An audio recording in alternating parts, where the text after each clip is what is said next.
I'm Kris Dunn. I'm the CHRO for Kinetics, a recruiting firm based out of Atlanta. I'm a big believer, just talking to other HR people. I think a lot of HR people, some of the best HR professionals, actually fall into HR. They weren't looking for it. For those HR professionals that always knew they wanted to do it, more power to them. That wasn't my path. So I had just gotten out of an MBA program and was working for IBM Global about 25 years ago. And my wife and I, originally from the Midwest, we moved to the Southeast for my first job out of undergraduate. We thought we wanted to be closer to family, so we moved back to the Midwest. I'm working for IBM Global in St. Louis.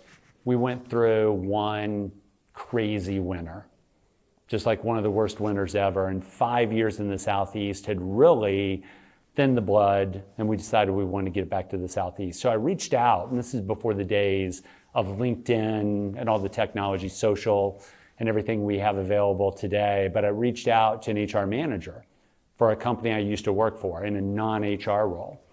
And I said, hey, Marilyn, I'm looking to get back to the Southeast and just would appreciate you keeping an eye open for anything that's on the horizon at your company. And she kind of paused and she said, well, I don't have anything. You're a marketing person. I don't have anything in marketing right now, but she was a director of HR. But she said, I do have a role for an HR manager. And by the way, side note, I started my career as a college basketball coach. So I was an assistant coach at a place called UAB. And she said, so I don't have anything in marketing, but I do have an HR manager position open. And I know you used to be a coach. And I think there's some parallels. Any interest? One thing led to another. We talked for 2 weeks. I went down and interviewed, and I fell into it, but it was the parallels of somebody who knew me and thought that I could be a coach for people outside the realm of athletics and saw like the synergies, and she saw something in me. It was the biggest break I ever had.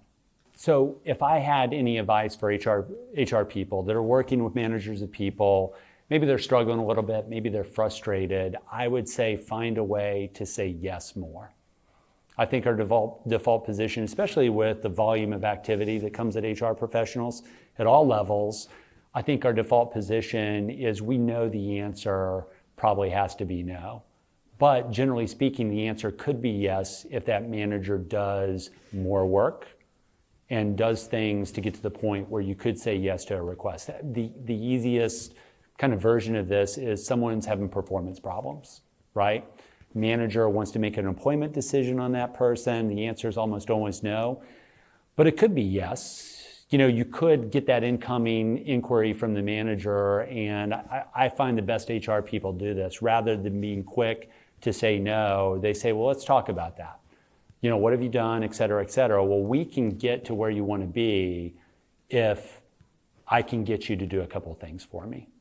And by the way, the dirty secret is that those couple of things actually make them a better manager of people.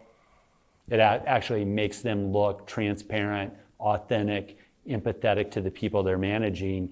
And a funny thing happens when you do that. Sometimes you never get to the end result that manager had in mind with an employment decision because they started having better conversations and just taking the steps that they needed to.